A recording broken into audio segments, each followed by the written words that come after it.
nafahamu ya kwamba Dar es Salaam hapa ni kisiwa cha amani sana. Nilikotoka kule amani na tawala. Kwa na imani na hapa Dar es Salaam mambo yako. Mtu akikushawishi uivunje amani, mwambie kwanza nipe hela ya kula miaka 10 ijayo.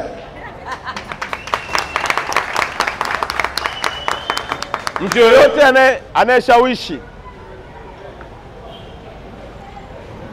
yoyote anayeshawishi watu wavunje amani, kwanza aweke mezani pesa ya kula kwa miaka 10.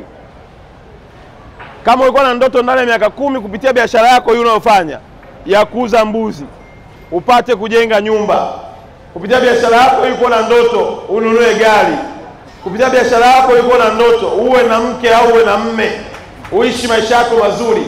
Mtu anayekushawishi uivunje amani, mwambie kwanza tupigiane mahesabu, tuelewane hapa. Mimi mpango wangu miaka 10 hapa nitakuwa nimeshatengeneza biashara ya kuuza mbuzi. Kama ni mwendesha pikipiki nitakuwa nimeshanunua pikipiki zangu, nimeshajenga nyumba yangu, nishaoa. Sasa nipe kwanza changu, niweke mfukoni, ili nikitokea la kutokea nina uhakika wa maisha yangu ya miaka 10 ijayo.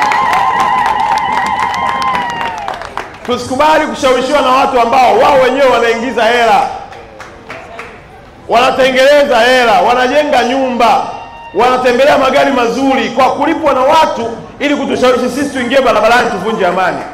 Wewe mwambie wala ina shida. Tunataka nisiende kupiga kula tunataka niharibu amani ya nchi yangu Sasa sikiliza, tupeana hapa.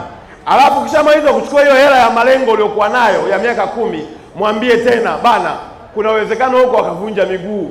Kwa hiyo nahitaji na mguu wangu pia. Kama unaweza kanitengenezea mguu mwingine. Akiendelea kuambia mwambie sikiliza, hata kama nikikamatwa nikawekwa ndani wala hata haina shida. Nilipe kwanza malipo yangu ya kuwekwa wapi? Sasa ukipiga mahesabu ya kuvunjika mguu, ukachukua na ile ya kuwekwa ndani, ukachukua na ile ya kutokufanya biashara kwa sababu biashara zimesharibika, ukichanganya hapo una kitita chako, kimbia kijijini, kakae kule, nunua bando, weka kwenye simu yako, unawasikilizia wako wapi sasa hivi wanawataka. Sisi oye. Huu mji ni wa wajanja. Huu mji ni wa wajanja.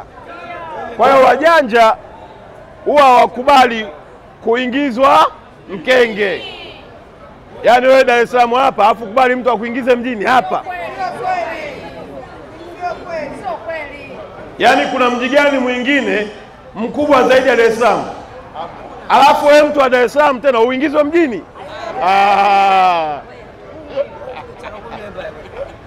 Kwa hiyo nimalizie kwa kuomba ya kwamba tuendelee kuilinda amani yetu, tuendelee kuitunza amani yetu, na mwisho yote mafanikio tulionayo yamejengwa kwenye msingi unaitwa amani. Leo bila amani hapa tusingekuwepo. Hakuna anayeuliza kabila la mtu hapa. Hakuna mtu anayeuliza dini ya mtu. Hakuna mtu anayeuliza umri wa mtu. Tunakutana kwenye maisha, tunapambana kutafuta kipato. Ukifanikiwa kupata ewala, ukikosa leo Mungu atakupa nini? Atakupa kesho.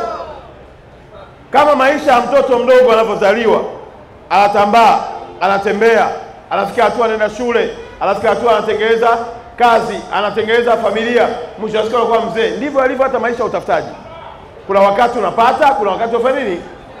Kukosa kwako leo kusiharibu amani ya watu waliopata leo, kwa sababu ukiharibu unaharibu na kesho yako ambayo ungeweza kupata kwa zamu anayegawa ni Mwenyezi Mungu. Jamani, asanteni sana.